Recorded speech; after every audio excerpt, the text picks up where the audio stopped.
Mesdames et messieurs, bienvenue dans le débriefing des experts. Un pays peut ne pas avoir du pétrole, ni de l'or, ni du diamant, mais quand les citoyens sont bien soignés, eh bien, ce pays peut tout réussir. C'est sans doute pourquoi les pouvoirs publics ici à Djibouti, où nous nous trouvons, font de l'accès de tous aux soins de santé une priorité. Et ce thème a été au centre du débat que vient d'animer ma collègue Marie-Angèle Touré. Et donc, ce thème sera à la première partie de notre émission. Nous allons consacrer, nous reviendrons sur ce débat, nous ferons un débriefing de ce débat et dans la deuxième partie de notre émission, nous irons à la découverte du candidat du jour. Il s'appelle Ismaël Omar Guelleh. Nous verrons qui est réellement l'homme, ce qu'il propose aux Djiboutiens pour les 5 prochaines années et surtout ce que les Djiboutiens pensent de lui. Et puis nous finirons notre émission par une introduction sommaire au débat de ce mardi 5 avril qui portera sur le thème agriculture et sécurité alimentaire, débat qui sera animé bien évidemment par Marie-Angèle Touré. Et pour parler de tout ça, j'ai la chance d'avoir avec moi autour de cette table 3 dames. Madame Christiane Osman Guelleh, vous êtes médecin, bienvenue et merci. D'avoir accepté notre invitation. Bonsoir Monsieur Richard Tabé. J'ai aussi Madame Anna Farah Assowe, vous êtes spécialiste de l'assurance maladie, bienvenue et merci d'avoir accepté notre invitation. Merci M. Touré de nous avoir invités aussi. Et j'ai Mme Saredo Isaac Omar. Vous êtes représentante de la société civile. Vous intervenez ici en tant que représentante de la société civile. Bienvenue et merci d'avoir accepté notre invitation. Nous avons vu dans le débat précédent, c'est vrai qu'il fait un peu chaud, Madame Guelleh transpire, mais ce n'est pas bien grave, ça va passer. Nous avons vu dans le débat précédent qui a porté effectivement sur l'accès des Djiboutiens aux soins de santé, que des mesures quand même sont entreprises. Nous sommes ici pour faire une sorte de débriefing de ce débat. Alors, je vais d'abord demander aux médecins. Madame Guelleh, que pensez-vous du système sanitaire djiboutien? Alors, le système sanitaire djiboutien, de ce que j'en connais de mon expérience djiboutienne qui fait 18 ans, a énormément évolué. Bien sûr, il n'y a pas de société idéale. L'évolution de la santé à Djibouti s'est faite sur 18 ans, à savoir au niveau des structures, au niveau du nombre de ressources humaines et au niveau également des pathologies, parce qu'on parle beaucoup des structures, on parle du budget, il y a aussi les pathologies et la façon dont les Djiboutiens appréhendent la médecine, la façon dont ils utilisent les structures. Parce que parfois les structures sont disponibles, mais les gens ne vont pas jusque-là pour différentes raisons. Il faut tenir compte de cela dans la médecine parce qu'il n'y a pas médecine sans intégration de la culture, des facteurs culturels, des facteurs sociologiques. Tout à fait. S'il vous est donné de donner votre avis, excusez la répétition, sur l'accès des Djiboutiens aux soins de santé, comment qualifierez-vous la possibilité que les Djiboutiens ont d'accéder aux soins de santé? Actuellement, l'accès des soins, oui. Je parle en termes de structure et de disponibilité, est accessible au niveau de la plupart des villes et des centres des périphéries. Certains centres de santé n'ont pas encore des structures, ils ont des postes de santé, c'est-à-dire qu'il y a un infirmier disponible. Il faut savoir que nous sommes sur un territoire qui est très difficile en matière géographique et en matière climatique, mais il y a une évolution nette. Il y a au moins un infirmier et un poste de santé par secteur. Ensuite, il y a des avancées, bien sûr, qui ont été faites. Il reste des avancées à faire parce que vous savez qu'en matière de santé, c'est très sensible puisque ça, c'est la vie. C'est la vie, tout le monde est concerné et qu'il faut aussi, l'accès aux soins doit être accompagné d'une éducation. Le problème, c'est pas simplement la disponibilité des structures. La disponibilité des soins, c'est ce que les gens en font et comment. L'aptitude des populations à se porter vers les structures sanitaires. À se porter vers les structures sanitaires en temps. Les urgences, il y a les urgences qui sont définies, celles qui sont ressenties, celles qui sont réelles.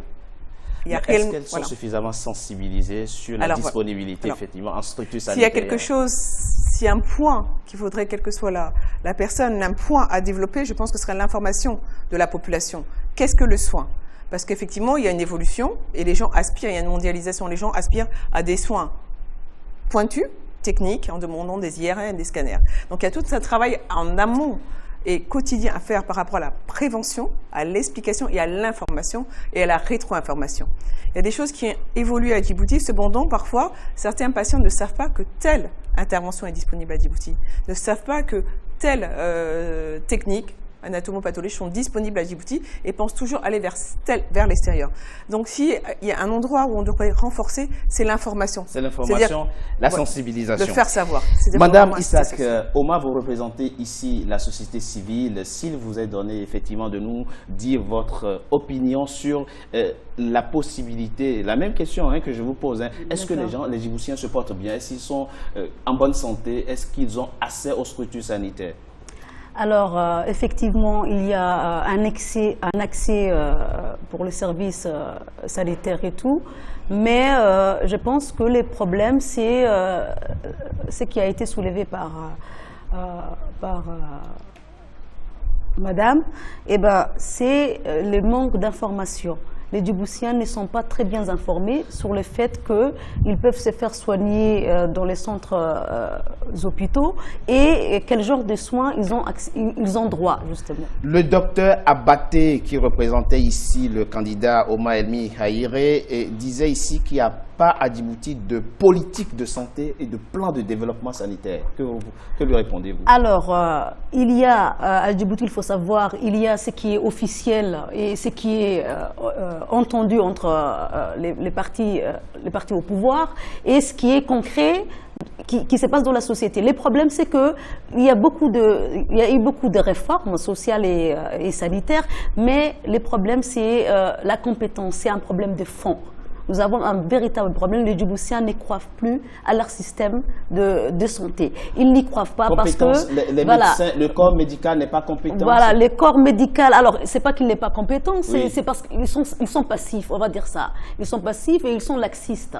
Donc, il y a un problème d'incompétence doublée de laxisme qui fait que les Djiboutiens aujourd'hui s'intéressent plus à ce qui est aux structures privées. Donc, c'est vrai qu'il y a la santé universelle et tout, mais tous les Djiboutiens vont aller se faire soigner dans des structures privées. Et c'est ça qui est anormal. Et ça coûte cher. Voilà. Madame Farah Assowe, alors vous êtes spécialiste de l'assurance maladie. Quelle est votre opinion sur la question? D'abord, il faut revoir... Personnel médical, oui. D'abord, pas motivé, incompétent. Ce que j'aimerais préciser tout d'abord, c'est que l'accès aux soins de santé a généralement 3 obstacles. Le premier obstacle, c'est l'accès géographique. Le deuxième obstacle, c'est l'obstacle financier. Le troisième obstacle, c'est l'obstacle culturel, dont tout à l'heure, Mme a souligné tout à l'heure Mme Guélilé. Pour un accès universel, il faut quand même lever ces 3 obstacles. L'obstacle géographique, apparemment, beaucoup de gens ne sont pas au courant, mais il y a eu une amélioration substantielle. Dans le redéploiement territorial du corps médical. En termes d'infrastructure d'abord et en termes de ressources humaines. Depuis 1999, comme tout à l'heure avait souligné les représentants du candidat de l'UMP, il y a eu d'énormes efforts. Il y a eu d'énormes efforts pour le recrutement du personnel médical. Donc, on sait qu'aujourd'hui, au niveau d'un poste de santé, quelle que soit la région et quelle que soit la localité, vous trouverez un infirmier diplômé d'État, une sage-femme. Au niveau 2 de la pyramide sanitaire, vous avez le CMH, les centres médicaux hospitaliers, qui sont des centres secondaires, qui ont également, au moins, vous trouvez 4 médecins aujourd'hui, ce qui n'était pas le cas. À propos du nombre de médecins, Madame Glélé, vous êtes médecin. Le docteur Roblé, qui représentait dans le débat précédent le candidat Ismaël Oma Guélé, a fait état d'un chiffre 250 médecins à Djibouti, dont 5% de spécialistes. Un nombre suffisant selon vous? Non, c'est en croissance. Mais je veux revenir sur ce que Madame a dit parce que je peux pas laisser dire ça. Sur la compétence des médecins à Djibouti. Les médecins à Djibouti, non, je me sens pas interpellée, mais non, il y a des choses qu'il faut dire. Oui. Et l'expérience que j'ai du pays dit effectivement, il y a une question de confiance, d'accord? Alors, dès le départ, les patients, la population dit, ce sont des jeunes médecins, ils ne connaissent rien. Sur la foi de quoi? Donc, ce n'est pas un problème de compétence, mais un problème de confiance. Il y a une réelle question de confiance. Il y a une réelle confiance qu'il faut se réapproprier. Des études de médecine sont standardisées. Les médecins à Djibouti, l'école de médecine n'existe que depuis 2007, d'accord? Au préalable, les médecins étaient formés à l'étranger, d'accord?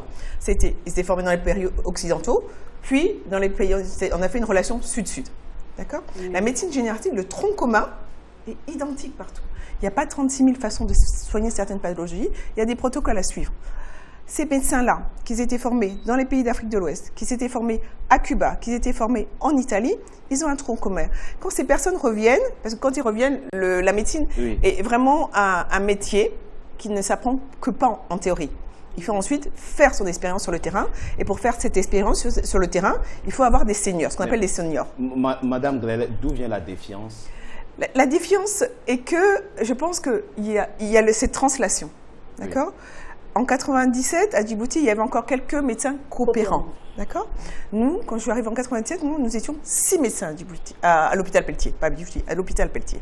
D'accord ? C'était des médecins pas seniors, qui avaient 10, 15 ans d'expérience, avec très peu d'infirmiers. On était juste après la guerre, il y avait très peu de choses et ça fonctionnait. Là, chaque fois on nous demandait quelles étaient nos revendications, on avait besoin de ressources humaines. Ces ressources humaines, elles ont triplé. À propos revendications, vous êtes médecin, effectivement, Madame Grelet. Si on vous disait quelles sont aujourd'hui les revendications prioritaires des médecins, vous diriez quoi? Vous avez besoin de quoi aujourd'hui, le corps médical djiboutien? Le corps médical djiboutien a besoin d'être... C'est peut-être choquant ce que je vais dire. Oui, bien a sûr. Besoin, d'être respecté, de le laisser faire son travail et de lui donner les moyens de faire le travail. D'accord ? Comme le disait Mme Mouna tout à l'heure, nous sommes impliqués dans le PNDS, dans les stratégies, etc. Mais il y a un moment où, si vous voulez, pour des raisons où à Djibouti, les gens vont en formation, bougent. Mais tant que, on ne peut pas mettre à la tête d'une direction médicale quelqu'un qui ne connaît pas la médecine. Qui n'est pas du secteur, qui n'est pas du domaine. On doit avoir quelqu'un, c'est-à-dire qu'il faut juste restructurer les choses. L'administration reste l'administration, la finance reste la mission et la médecine reste la médecine. Il faut une restructuration pour que les médecins... Du secteur médical. Oui, ça c'est la première chose. Oui. Ça vient, c'est de l'organisation. Et une médiation pour qu'ils renvoient leurs doléances, mais aussi pouvoir dire, ben non, actuellement, à Djibouti, notre priorité, c'est ça. Je vais dire, par exemple, la malnutrition. Oui. Aujourd'hui, à Djibouti, nous ne pouvons pas faire la neurochirurgie. Ce n'est pas grave. Nous sommes en 2016. Ça ne fait que 37 ans que nous sommes indépendants. Et faire de la neurochirurgie aujourd'hui à Djibouti, avoir le courage de dire, ça serait dangereux. En revanche, faire qu'il n'y ait plus d'enfants malnutris, oui, ça c'est un défi louable auquel nous devons arriver. Et l'objectif d'éradiquer le paludisme d'ici 2020, c'est un objectif atteignable. Après, on peut réfléchir autrement. Nous avons le Kenya à côté, nous avons l'Éthiopie à côté, qui sont d'autres avancées. On peut imaginer des ponts. Avant de passer à votre collègue, les 9 milliards de francs djiboutiens qui sont annuellement consacrés au secteur vous paraissent suffisants, Madame Grelet? Alors, en matière de chiffres, je ne saurais pas dire. Oui. Ce que je peux vous dire... C'est le docteur Roblé qui a donné le chiffre dans les débats. Ce que je peux vous dire, il y a un développement, il y a un nombre de budgets qui sont alloués. Oui.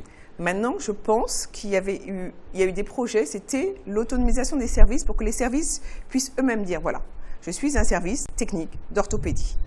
À ce stade-ci, voilà la pathologie qui évolue à Djibouti. Nous ne faisons pas, par exemple, des prothèses de hanche. Actuellement, nous pouvons faire des prothèses de hanche. Voilà combien on peut faire dans l'année. Et voilà le budget dont j'ai besoin. Allouer les budgets, vous voyez, les budgets sont alloués par rapport aux maladies prioritaires. Sauf que la population djiboutienne évolue. La durée de vie, la longévité actuellement est de 62 à 63 ans. Donc les pathologies à 62, 63 ans ne sont pas les mêmes. Les patients la population djiboutienne est de plus en plus citadine, donc à d'autres facteurs de risque. Donc il va falloir projeter d'autres façons de faire. C'est-à-dire la médecine que l'on faisait il y a 20 ans, on ne fait plus tout à fait la même médecine aujourd'hui, et les demandes de la population n'est plus tout à fait la même. Donc pour répondre à votre question, qu'est-ce que veulent les médecins actuellement? Ils veulent avoir le moyen au quotidien simplement d'exercer leur métier. Et de ne pas avoir et de la faire autrement. C'est-à-dire, l'affaire autrement, l'attente, pour répondre à madame, ce que les gens attendent, quand ils vont dans le privé, c'est quoi? C'est simplement parce qu'à l'hôpital, il faut se répondre, il faut prendre du temps. Il faut prendre du temps pour le patient. L'un des intervenants tout à l'heure disait, on ne trouve pas de médecin, il dit, il est complet. Oui, il y a des horaires. Il y a des rythmes de travail. Il ajoute quelque chose qui est intéressant. La maladie ne donne pas de rendez-vous. Oui, vous pouvez tomber à tout moment malade. Il y a des services ouverts d'urgence 24 heures sur 24. Oui, et ces services-là, voilà. Les prestations de ces services couvrent les besoins de la population en matière d'urgence. Oui, d'urgence. Oui. Alors, ça, c'est la première chose. Oui. Les urgences couvrent.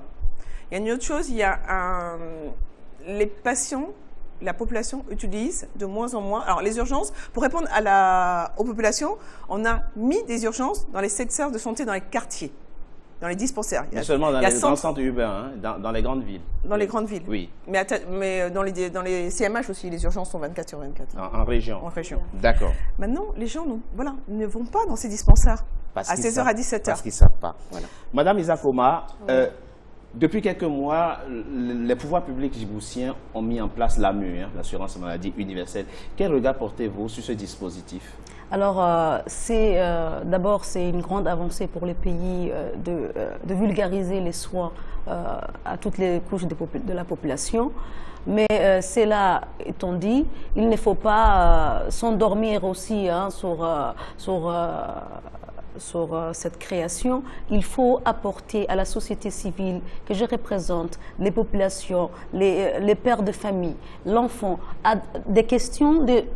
Il faut leur apporter justement la confiance de se relancer, par exemple, d'aller se faire soigner dans les centres hôpitaux. Est-ce que les gens sont informés de l'existence d'un tel dispositif? Voilà, ils sont informés. Est-ce qu'ils doivent aller retirer leur carte? Voilà, ils savent ça. Donc tout le monde a complètement une... Mais ce qu'ils ne savent pas, c'est quelles prestations sanitaires avons-nous droit avec cette carte? Par exemple, j'ai une carte CNSS, est-ce que jusqu'à où je peux me soigner, jusqu'à quelle pathologie? On ne sait pas tout ça. Donc, par exemple, pour les services dentaires et tout ça, ce n'est pas pris en compte. Madame Assoé, il y a un problème de pédagogie? Si. Non, en fait...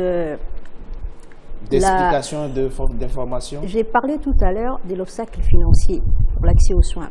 Le programme d'assurance maladie universelle en question est mis en place pour justement lever cet obstacle. Il faut restituer les choses dans leur contexte. Dans le cadre de l'initiative du Bamako, que la République de Djibouti, au même titre que les autres pays de l'Afrique, avait introduit ce qu'on appelait le recouvrement des coûts partiels de médicaments essentiels. Oui. Donc la population était amenée quand il s'est présenté, à payer à la porte d'entrée, même si les paiements étaient minimes, mais ils étaient quand même amenés à payer au niveau des centres de soins publics comme au niveau des hôpitaux. Donc aujourd'hui, qu'est-ce que ramène cette assurance maladie?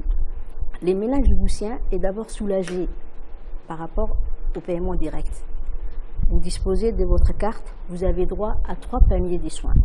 Les premiers paniers vous et vos ayants droit. Vous et vos ayants droit. Vous et vos ayants droit. Parce qu'un intervenant parlait aussi de père, c'est pas pour votre père. Non, les pères, les pères, c'est l'ascendant. Oui, c'est ça. C'est les enfants et la conjointe qui sont couvertes. Mon père, si je suis djiboutien, mon père ne peut pas utiliser ma carte. Ces programmes ont d'abord 2 volets. Il y a d'abord un volet qu'on appelle le volet AMO, l'assurance maladie obligatoire, qui couvre la population contributive, c'est-à-dire l'ensemble des salariés, que ce soit les fonctionnaires ou que ce soit les salariés du secteur privé. Ils ne sont pas minoritaires, justement, c'est l'erreur que vous avez. Les salariés ne sont pas minoritaires? Non, justement, les salariés représentent 70 000 personnes. Mais il y a les fonctionnaires qui représentent 9 000. Ça, c'est en termes d'assuré principal. Oui. Donc, mais cette population aujourd'hui couverte et qui bénéficie des droits d'accès, représente 380 000 personnes à ces jours. Oui, mais sur une population de 900 000... Non, attends, je vais vous expliquer. Les 975 000 habitants, les 925 000 habitants qui comptent la République de Djibouti aujourd'hui, oui. La première phase de la nuit concernera 575 000 habitants. sur les 575 000 habitants, 380 000 sont éligibles au programme d'assurance maladie obligatoire. 120 000 personnes sont éligibles au programme d'assistance sociale santé, qui est le volet solidaire de l'assurance maladie universelle. Le deuxième volet. Le deuxième volet de l'assurance maladie. Tout ça sera effectif à partir de quand? C'est déjà effectif. Parce que les 500 000 sont déjà... C'est la première phase de l'AMI. Donc maintenant, sur les 380 000, quand je vous parlais de l'AMO, qui sont constitués des assurés et de leurs ayants droit, il faut savoir que la taille du ménage est aujourd'hui fixée à 4,2. Des fois, on a des statistiques qui représentent jusqu'à 5,2. Donc, si vous multipliez l'assuré avec le nombre d'assurés sur la taille du ménage, vous trouverez facilement les 380 000 personnes qui sont couvertes. Maintenant, sur les 120 000 personnes qui sont éligibles au programme PASS, il y a eu un registre social qui sera bientôt opérationnel. Il ne l'est pas encore. Hein. Oui, les jeunes secrétariats d'État à la solidarité nationale est en train de mener un recensement basé sur des critères internationaux pour cibler la population pauvre. Mais d'ores et déjà, il faut savoir que sur cette population, il y a une partie qui vivent en milieu urbain et une partie qui vivent en milieu rural. Sur les personnes vivant dans le milieu rural, plus de 50 personnes, c'est-à-dire sur les 54 000 vivant en milieu rural, plus de 54% ont obtenu leur carte de droit. D'accord. Et aujourd'hui, vous trouverez une personne vivant en fin fond de la localité de Dikil disposer de sa carte de droit, de sa carte d'assurance santé. Le fonds spécial qui est censé être mis en place. C'est les fonds de solidarité nationale. Il est déjà opérationnel, ce fonds? Il est déjà opérationnel parce que comment vous l'évaluez? Il a été évalué. Dans la une première estimation avait fixé à 1 milliard. Oui. Pour la prise en charge de ces 120 000 habitants. De francs djiboutiens. Donc, des francs djiboutiens. Sur les 1 milliard, 500 millions ont été inscrits dans le cadre du programme d'investissement national. Et les 500 autres millions, c'était l'excédent qui dégagerait l'AMO, qui serait versé dans ces fonds-là. D'accord. Madame Omar, tout ça vous paraît théorique? C'est purement théorique. Moi, je dirais que c'est que des chiffres. Concrètement, dans la société civile, voilà, comment, par exemple, est-ce que je peux me faire soigner, par exemple, d'une maladie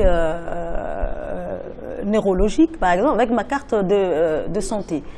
Laissez-moi finir d'abord parce que j'étais en train de vous expliquer, on a parlé maintenant du financement et de la population cible. C'est ça, cible. On va parler également maintenant des prestations offertes dans le cadre de ces programmes.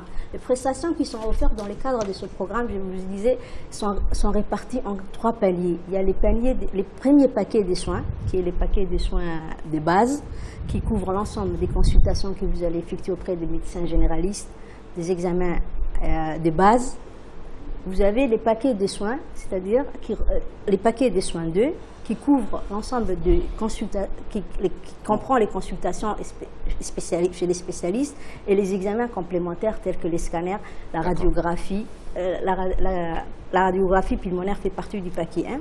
Et vous avez un dernier paquet qui comprend les soins hospitaliers et les interventions chirurgicales. Donc, vous disposez de cette carte. S'il vous plaît, on va y aller très vite parce qu'on n'a pas assez de temps. Ouais, la question, elle est technique. C'est vrai qu'elle comporte une technicité qui nécessite une pédagogie dans l'explication.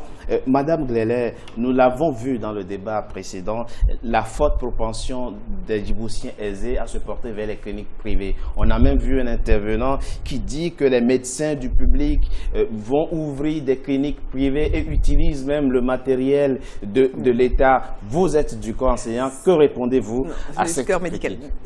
Voilà, c'est une intoxication qu'on entend régulièrement à Djibouti. Il y a 2 choses qui ont été faites. Alors moi, les dates, je ne suis pas précise en date. Dans les années 2000, lorsqu'il y a eu la revalorisation de certains personnels de santé, les médecins estimaient qu'ils n'avaient pas assez de temps pour travailler et qu'ils n'étaient pas suffisamment payés. La question de la pratique privée a été soulevée et la proposition que les médecins puissent travailler au sein de l'hôpital suite à toutes ces intoxications, ces rumeurs ou quelques faits avérés, mais limitée, isolée. On a permis au sein de l'hôpital Pelletier et de certains hôpitaux, les 2 hôpitaux généraux, que certains médecins spécialistes puissent avoir une activité privée les après-midi avec un reversement à l'hôpital et au trésor. Donc c'était un partenariat qui était gagnant pour tout le monde. Ils utilisaient les infrastructures, ils les faisaient... Il y a un contrôle de tout ça pour éviter des au niveau à l'hôpital, c'est au sein de l'hôpital, oui. Une fois que vous êtes installé à l'extérieur, vous devez, après c'est les services fiscaux. Madame, je vous permets, je suis installée, j'en ai 6 mois où je me suis installée, c'est contrôlé. Madame Gleylet, avant que Madame Omar ne dise le dernier mot, puisque malheureusement on est arrivé à la fin, un médecin qui travaille pour l'État est autorisé à ouvrir une clinique privée à côté? Non, pas une clinique privée. J'ai dit une activité privée au sein de l'hôpital. Ça, c'est à partir du moment, à partir du moment où il s'installe, où il s'installe du cadre, les services en vigueur font le contrôle. Mais donc, votre statut vous le permet-il? Oui. Pouvez-vous, en tant que médecin du service public, ouvrir une clinique privée? Non. Alors, est-ce qu'à Djibouti, le fonctionnaire n'a pas le droit d'avoir une clinique à l'extérieur. En général, non. Le médecin qui est conventionné, l'article 7 du Code de la convention publique, permet, avec l'autorisation du directeur, d'avoir une activité privée en dehors de l'hôpital. C'est la convention collective. Avec l'autorisation du directeur. Oui. Pour répondre à la question de madame... En dehors des heures de travail, bien sûr. En dehors des heures de travail. Oui, mais non, parce que les gens ne travaillent pas tous les après-midi. Mais il y a une question importante pour répondre à madame, parce que c'est vraiment important par rapport à la population. Madame a dit tout de suite, si je veux voir un neurologue, comment je fais? On parle de la mutuelle universelle. La mutuelle universelle, elle commence, ça ne fait que 2 ans. Tout le problème de la prise en charge de la santé à Djibouti, c'est cela. Il faut remettre la médecine de base en place. Il faut commencer par la médecine de famille et les généralistes. Le généraliste, il faut un suivi. Il faut le suivi, comme c'est mis en place, des maladies contagieuses, des maladies non contagieuses. Ensuite, il y a référence à un spécialiste, etc. On ne peut pas se permettre d'aller directement chez le spécialiste. Il faut respecter les parcours des soins. S'il vous plaît, si vous aviez, en tant que membre de la société civile, un message à lancer au pouvoir public, vous diriez quoi par rapport à la question sanitaire? Je dirais d'abord qu'il faut faire des inspections. Dans ces pays, il y a un manque flagrant d'inspections. Par exemple, à la clinique AFI, qui est une structure privée, il y a eu des femmes, par exemple, qui accouchaient là-bas, qui ont été décédées. Donc, il n'y a pas de structure qui contrôle même les cliniques privées. Donc, ce qui veut dire que le médecin a les mains libres pour faire ce qu'il veut des patients. Donc, il y a une déresponsabilisation. On demande plus de contrôles des cliniques privées, plus de contrôles dans les hôpitaux, plus de contrôles également pour les patients, par exemple, les aides-soignants, etc. Et il y a beaucoup d'argent qui est détourné justement parce qu'il n'y a pas d'audit, il n'y a pas d'inspection générale. Et c'est ça qui est flagrant dans ces pays, c'est que nous sommes dans un pays qui n'aime pas les enquêtes, qui n'aime pas par exemple, les recherches et tout ça. Donc, nous demandons en tant que société civile qu'on respecte, par exemple, ce que nous sommes et les vies que l'on représente et qu'on nous représente de manière transparente. Les différents candidats dans la course à la présidentielle sont à l'écoute. Ils vont certainement entendre votre appel. Mesdames, je vous prie de rester avec moi. Nous marquons une courte pause. On se retrouve dans un instant pour évoquer dans la deuxième partie du débriefing des experts la candidature du président sortant Ismaël Omar Guelleh. À tout de suite.